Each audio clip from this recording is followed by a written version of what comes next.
Play store থেকে app install করতে গেলে অনেক সময় দেখায় সার্ভার ইরর অথবা ক্যান নট ডাউনলোড বা ক্যান নট ইনস্টল বা অনেক সময় তো ইনসাফিসিয়েন্ট স্টোর দেখায় আমাদের ফোনে জায়গা থাকার পরও। তো এই প্রবলেমগুলি আপনি কীভাবে সলভ করবেন আজকের এই ভিডিওতে আমি দেখাবো। এক্ষেত্রে আপনার যে কোনো প্রবলেমই হোক না কেন আপনি কিন্তু এই ভিডিও দেখে সলভ করে নিতে পারবেন।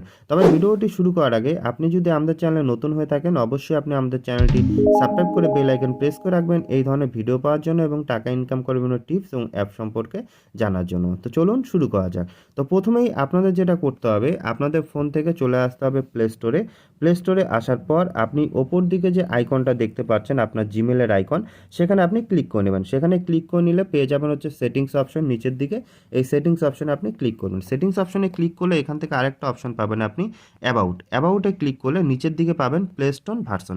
তো এক্ষেত্রে দেখুন আমরা তো অ্যাপস ইনস্টল করি বা অ্যাপস আপডেট করি, এক্ষেত্রে কিন্তু প্লে স্টোর আমাদের ফোনে ইনস্টল করার পরও আমরা কিন্তু আপডেট করি না। তো এখান থেকে আপডেট প্লে স্টোর এটা কিন্তু একটা খুব বড় ভাইটাল সেটিং যেটা আমরা অনেকেই এড়িয়ে যাই। তো এক্ষেত্রে আপডেট প্লে স্টোর এটা আপনার করতেই হবে এবং এটা করে আপনার প্লে স্টোরটাকে ফার্স্ট আপনাকে আপডেট করে নিতে হবে।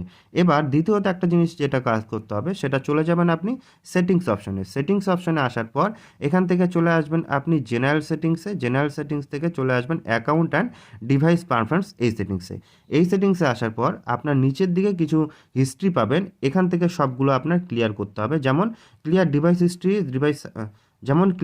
সার্চ হিস্ট্রি এটা আপনি ক্লিয়ার করে দেবেন। Clear wish list, leave beta program, unregistered upcoming event, unregistered for apps and game pre registration, এগুলো আপনি সব কিন্তু ক্লিয়ার করে দিবেন বা আনরেজিস্টার্ড করে দিবেন। কেননা আপনারা অনেক দিন থেকে প্লে স্টোর ইউজ করছেন এবং বিভিন্ন জায়গায় আপনি রেজিস্টার করে রেখেছেন বা উইশ লিস্টে বিভিন্ন অ্যাপস রেখেছেন, যার জন্য কিন্তু আপনার প্লে স্টোরে এই সমস্যাটা হতে পারে। এবং অবশ্যই আপনার দেখতে হবে এক্ষেত্রে আপনার কোনো ইমেল আইডি রেজিস্টার্ড করা আছে কিনা। যদি ঠিকঠাক ইমেল আইডি রেজিস্টার্ড করা না থাকে আপনি এখানে ক্লিক করে নিয়ে আপনার ইমেল আইডিকে রেজিস্টার করে নিতে পারেন বা রেজিস্টার করা থাকার পর আপনি সেভ করে নিতে পারেন। তো এক্ষেত্রে কিন্তু কোনো রকম সমস্যা হবে না। এরপর এখান থেকে আপনি ব্যাক করে চলে আসবেন। ব্যাক করে চলে আসার পর আপনি নিচের দিকে আসবেন। নিচের দিকে আসলে আপনি একটা অপশন পাবেন নেটওয়ার্ক পারফরম্যান্স। এই নেটওয়ার্ক পারফরম্যান্সে আসলে আপনি অ্যাপ ডাউনলোড পারফরম্যান্স, এক্ষেত্রে অনেক সময় দেখবেন ওভার ওয়াইফাই অনলি।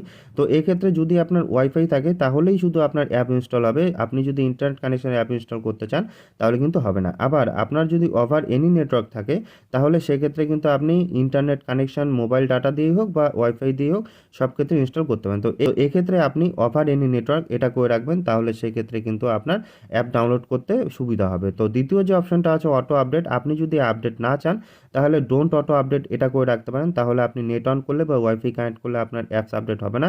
আর যদি মনে করেন আপনি হচ্ছে ওয়াইফাই অ্যাপ আপডেট করতে চান তাহলে সেক্ষেত্রে আপনি ওভার ওয়াইফাই, আর যদি মনে করেন যে আপনি যে কোনো নেটওয়ার্কে অ্যাপ আপডেট করতে চান তাহলে ওভার এনি নেটওয়ার্ক এটা আপনি করে রাখবেন। তো এই কাজটুকু আপনার করতে হবে। এবার অনেকেই আছেন যাদের হচ্ছে স্টোরেজ প্রবলেম দেখায়, তো তাদের জন্য এই কাজটা অবশ্যই দরকার। সেটার জন্য চলে যাবেন সেটিংস অপশনে। আপনারা চাইলে সবাই এই কাজটি করতে পারেন বা এই সেটিংসটি করতে পারেন, আপনাদের ফোনও ফাস্ট হবে এবং যে কোনো অ্যাপস আপনি খুব সহজে ইনস্টল করতে পারবেন। এরপর চলে আসবেন অ্যাপ আর নোটিফিকেশান এই অপশনে। এখানে আসার পর এখান থেকে চলে আসবেন আপনি হচ্ছে অ্যাপস ইনফো এই অপশনে। অ্যাপস ইনফোতে আসার পর যে অ্যাপসগুলি দেখবেন যে অনেক বেশি এমবি নিয়ে আসে সেই অ্যাপসগুলি থেকে আপনার কিছু এমবি ডিলিট করতে হবে। যেমন ফেসবুক নিশ্চয়ই 711 এমবির অ্যাপস না, তো এখান থেকে আমরা কিছু জিনিস ডিলিট করে দেবো। তো ফেসবুকে চলে যাব। ফেসবুকে গেলে আমরা স্টোরেজ অ্যান্ড ক্যাচেজে গেলে দেখব এখানে প্রায় 1.40 জিবি কিন্তু ইউজ করে রেখেছে। তো সেক্ষেত্রে কিন্তু এই অ্যাপসটা বিভিন্ন ছবি আপনি সার্চ করেছেন, প্রোফাইল সার্চ করেছেন, সেগুলোর জন্য এটা ক্যাচেজ জমা হয়ে গেছে। এখান থেকে আপনি ক্লিয়ার ক্যাচেজে ক্লিক করে যেসব দরকার নেই সেগুলো কিন্তু আপনি ডিলিট করতে পারেন। আর ক্লিয়ার ক্যাচে ডিলিট করে টেম্পোরারি ফাইল যেগুলো থাকে সেগুলো সব ডিলিট হয়ে যাবে। দেখুন অনেকটা কমে গেল। এভাবে ক্লিয়ার স্টোরেজ করলেও কিন্তু আপনার ফেসবুকে যা আছে সব ক্লিয়ার হয়ে যাবে। এরকমভাবে আপনার ফোনের স্টোরেজ কিন্তু অনেক বাড়িয়ে নিতে পারবেন। তো এরকমভাবে আপনি যতগুলি অ্যাপস দেখবেন যে অনেক বেশি বেশি হয়ে আছে এবং সেই অ্যাপসের ডাটার আপনার মানে টেম্পোরারি ডাটার কোনো দরকার নেই, তো সেক্ষেত্রে আপনি কিন্তু ডিলিট করে দিতে পারেন। তো এক্ষেত্রে কিন্তু আপনার গ্যালারিতে কোনো কিছু ডিলিট হবে না যদি আপনি ফেসবুকে ওই কাজটা করেন বা কোনো অ্যাপসে সেই কাজটি করেন। আপনার সেই অ্যাপসের যে টেম্পোরারি ফাইল বা টেম্পোরারি ডাটা সেটাই ডিলিট হবে। এটা কিন্তু একদম সেফ প্রসেস, আপনি এটা করতে পারেন। তো মূলত এই কটা সেটিংস করলেই কিন্তু আপনার ফোনের যে অ্যাপ ডাউনলোডিংয়ের যে প্রবলেমগুলি ছিল সেটা যে প্রবলেমই হোক না কেন সলভ হয়ে যাবে। তো আশা করি ভিডিওটা আপনার ভালো লাগবে। এই ধরনের নতুন সেটিংস শেখার জন্য অবশ্যই আপনি আমাদের চ্যানেলটি সাবস্ক্রাইব করে বেল আইকন প্রেস করে রাখবেন। ধন্যবাদ।